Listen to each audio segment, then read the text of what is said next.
On va en parler avec Axel Kahn. Rebonjour, merci d'être avec nous ce matin. Vous êtes médecin généticien, président de la Ligue contre le cancer. Alors, on sait que vous ne voulez pas commenter les décisions politiques, que ce n'est pas votre rôle. Donc, je ne vais pas vous demander ce que vous pensez des annonces d'hier. En revanche, je vais vous demander si cette annonce de non-confinement vous a étonné.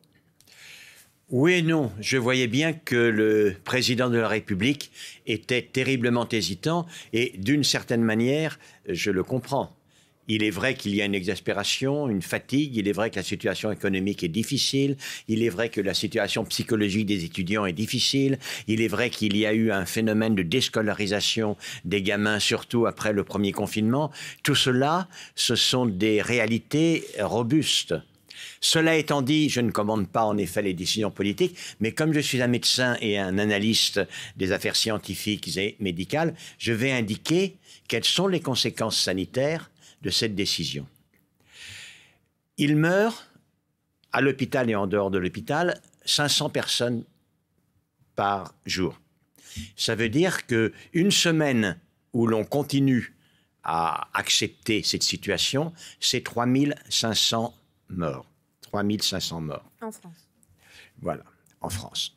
Par ailleurs, aujourd'hui, on est à 12% de circulation du variant plus infectieux que vous appelez le variant anglais. Il se répandra. Comme il est plus infectieux, il créera un pic épidémique. Et donc, si on était amené à confiner, ce qui n'est pas improbable, dans 1 à 2 semaines, ce serait à 30 000 ou 40 000 contaminations par jour. Et comme cette fois-ci, pour ne pas faire n'importe quoi, il ne faut pas déconfiner au-dessus d'un taux d'incidence de 50 personnes contaminées par 100 000 habitants. Autrement, on va refaire exactement le même coup qu'en décembre, où on a déconfiné, mais là je comprends, il y avait Noël, il fallait bien permettre les activités de Noël. Mais il n'empêche, on a déconfiné à 10 000 personnes contaminées par jour. C'était naturellement, d'un point de vue sanitaire, totalement ingérable. Ce qui se passe était attendu, avec en plus la surprise du chef, c'est le variant anglais. Est-ce que ça veut dire que la décision qui a donc été prise de ne pas confiner, c'est un risque, une prise de risque sanitaire? Pour le médecin, pour le scientifique, c'est indiscutable. Oui. Mais que fait un politique? Un politique, il doit être informé. Je fais partie de ceux qui l'informent. Maintenant, je ne conteste pas qu'une décision politique, c'est aux politiques de le prendre. Un sourire, si vous voulez bien. Moi, je penserais en général que les bonnes nouvelles sont annoncées par le président de la République et les mauvaises plutôt par le Premier ministre. Là, c'est l'inverse. C'est le Premier ministre qui a annoncé une bonne nouvelle, on ne confine pas, et ça sera à Emmanuel Macron d'annoncer la mauvaise. Et tout ce que j'ai proposé a échoué. Si ça se passe comme ça, je ne l'espère pas. Hein. J'espère de toutes mes forces que les choses iront bien. Mais ça n'est pas le plus probable. Cela dit, les médecins, en fait, disent... En fait, le gouvernement dit... Enfin, son excuse, c'est de dire... Le pic épidémique que les médecins prédisent n'arrive pas encore et c'est pour ça qu'on ne confine pas tout de suite. Cela dit, les médecins disent c'est justement ça qu'il faut éviter. Il faut confiner avant que ce pic arrive. Je reprends ce que j'ai dit tout à l'heure à propos des 500 morts par jour. Nous sommes en plateau élevé. Mais le poids sanitaire du plateau élevé est bien pire que le pic épidémique du printemps.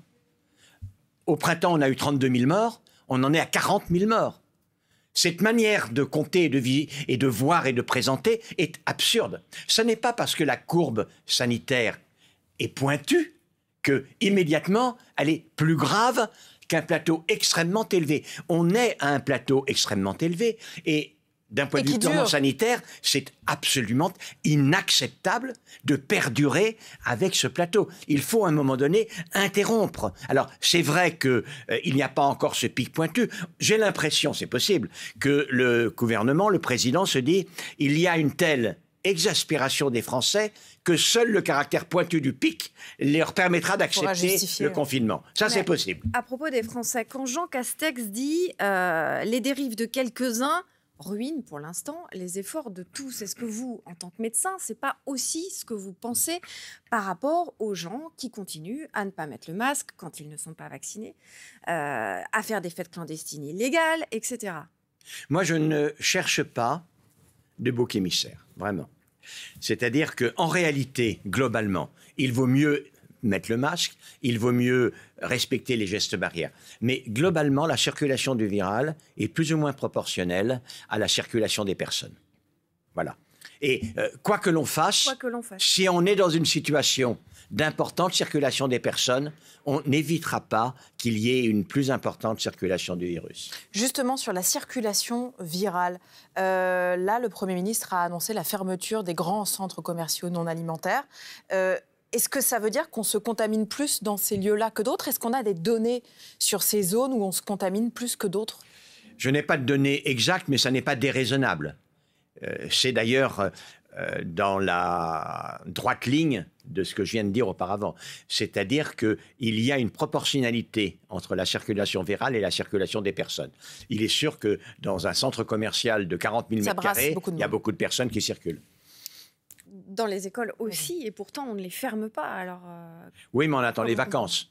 Les vacances permettront de donner un coup de main. Et si on rallonge d'une semaine les vacances, ça sera à peu près l'équivalent d'une fermeture des écoles. Mais j'ai tout à l'heure parlé de ce désastre que je reconnais, qui est la déscolarisation, le décrochage scolaire des enfants, et surtout des enfants qui sont socio-économiquement les moins favorisés, que l'on a connus lors du premier confinement. Et ça, c'est un très réel souci. Et donc, et ça je le dis toujours, je veux dire qu'on ne peut pas prendre une décision politique uniquement en fonction des données sanitaires. Ce que je dis aussi, c'est qu'on ne peut pas prendre une décision politique indépendamment des données sanitaires. On va parler du vaccin, mais d'abord une question. Vous ne portez plus de masque maintenant sur les plateaux télé, c'est parce que vous êtes vacciné? C'est parce que je suis vacciné. J'avais indiqué que lorsque je serais vacciné et donc protégé, je continuerai à porter mon masque, à respecter tous les gestes barrières. Dans la rue, vous ne me verrez jamais sans masque. À la Ligue, j'ai mon masque. Mais là, sur les plateaux de télé, j'ai enlevé mon masque. On ne sait pas encore si on peut être vacciné et quand même contagieux. Ça reste une donnée. Oui, mais là, il y a beaucoup d'intoxication. Ce dont on est certain, c'est que la vaccination diminue énormément la contagiosité. Tout simplement parce que le mécanisme d'action de l'anticorps est de bloquer l'entrée du virus dans les cellules. Et si le virus n'entre pas dans les cellules, il n'est pas produit. Et s'il n'est pas produit, évidemment, les personnes en ont moins et ils contaminent moins. Ce qu'on ne sait pas, c'est si on est peu contagieux ou pas du tout contagieux.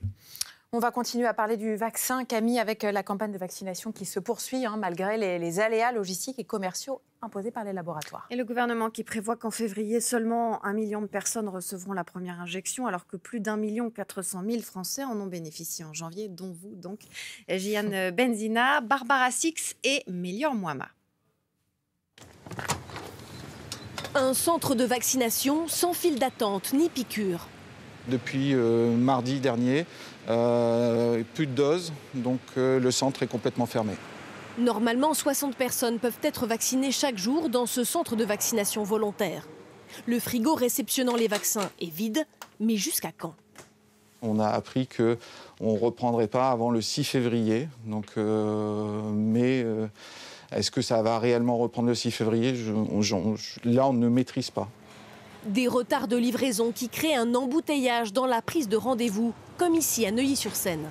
Je vous appelle au sujet de votre deuxième injection de vaccination. La deuxième injection aura lieu finalement le jeudi 18 février. Les deuxièmes injections en rouge sont prioritaires. Il faut décaler les premières injections en bleu. On a des gens qui pourraient être décalés au-delà du mois de juin, dans la mesure où il va falloir empiler les deuxièmes injections et que ça va pousser d'autant les perspectives de première injection. Le laboratoire Pfizer a annoncé 200 000 doses en moins en janvier. Moderna, 25% de doses en moins en février. Et AstraZeneca annonce des retards. Résultat, la France devrait réaliser 2,4 millions d'injections en février, dont 1,4 million de secondes injections et 1 million de premières injections. Pas de quoi atteindre un total de 4 millions de personnes vaccinées d'ici fin février, comme l'espérait Olivier Véran avant l'annonce des retards. Le Conseil d'orientation de la stratégie vaccinale se veut optimiste. S'il n'y a pas de mauvaises surprises, encore une fois, sur les livraisons de vaccins, on peut penser que cet été, il sera possible d'élargir largement la vaccination à un plus grand nombre de personnes de la population. La Direction générale de la santé estime à 5% le nombre de rendez-vous reprogrammés.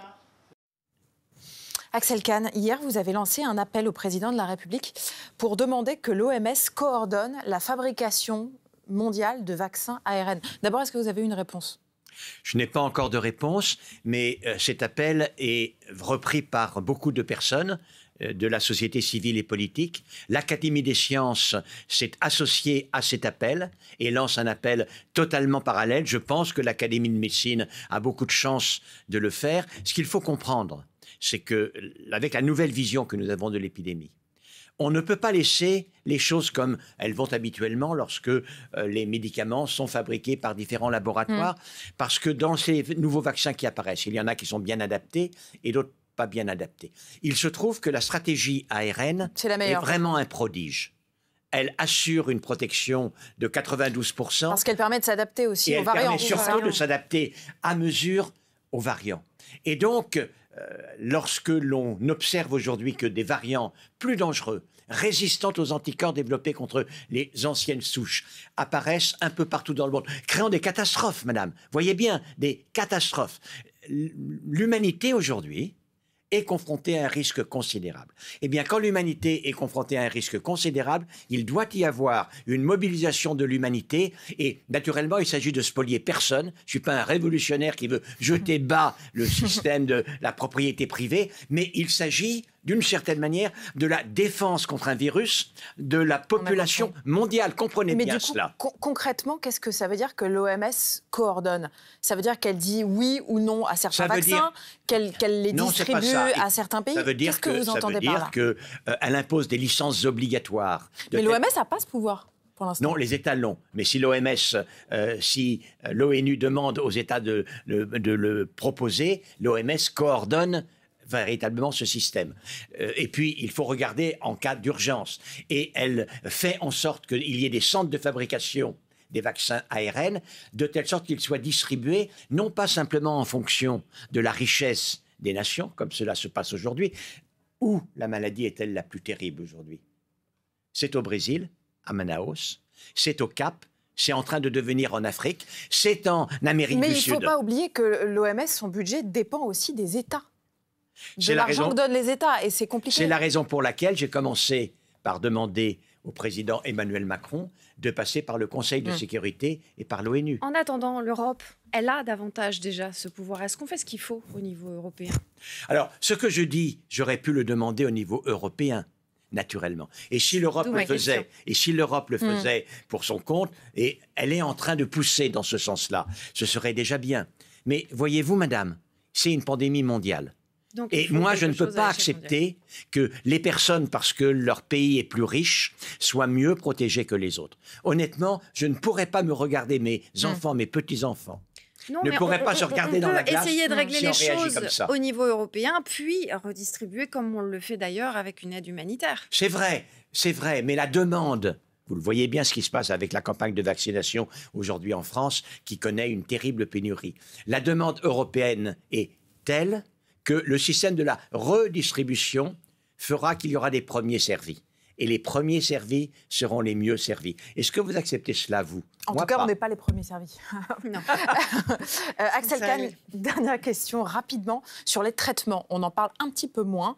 L'Allemagne a commandé notamment 200 000 doses du traitement qui avait été administré à Donald Trump.